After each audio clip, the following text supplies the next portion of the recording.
राजकुमारी, ये देखिए, ये हैं चारों राजकुमार।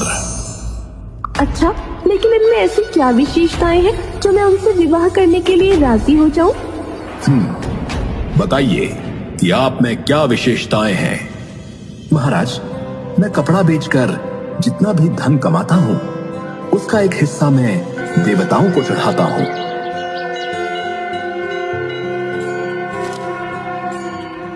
एक हिस्से को अपने ऊपर खर्च करता हूं और एक हिस्सा बचाकर रखता हूं और एक हिस्से को अपनी पत्नी के लिए रखता हूं।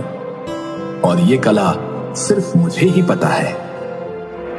अगर तुम इनसे शादी करोगी तो तुम्हें कभी भी पैसे की तंगी नहीं देखनी पड़ेगी। हाँ, अब आप बताइए कि आप में क्या गुण है। महाराज, मैं सभी पशु पक्षियों की बोली जानता हूं। मैं किसी भी पशु पक्षी की बोली आपको सुना सकता हूं और समझ भी सकता हूं।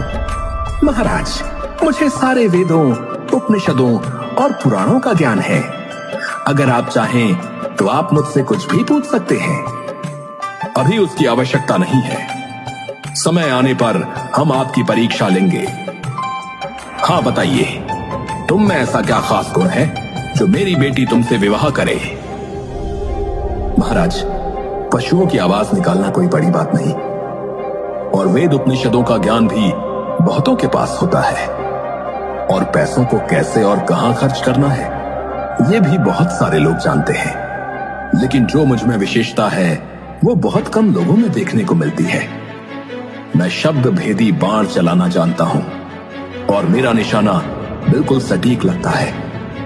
जहां से भी आवाज आती है मैं वहीं पर बाण चलाता हूं।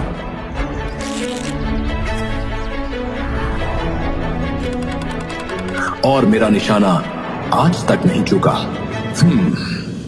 हाँ तो राजकुमारी, बताइए, आप इन चारों में से किसे अपना वर चुनेंगी।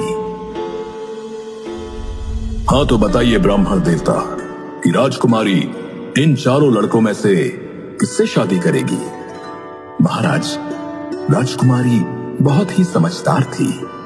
अगले दिन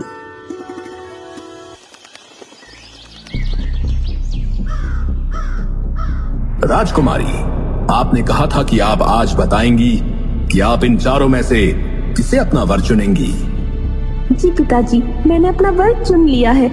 पिताजी, जो पहले प्रतिद्वंदी है वो शिल्पी है, जो पशुओं की भाषा जानता है वो ज्ञानी है, जिन्हें पुराणों का ज्ञान है वह ब्राह्मण है, पर जो शब्द भेदी बाण चलाना जानते हैं वो एक क्षत्रिय है।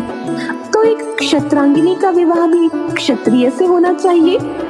राजा अपनी पुत्री की बुद्धिमत्ता को देखकर बहुत खुश हो जाते हैं और उनका विवाह चौथे लड़के यानी जो क्षत्रिय था उनसे करवा देते हैं।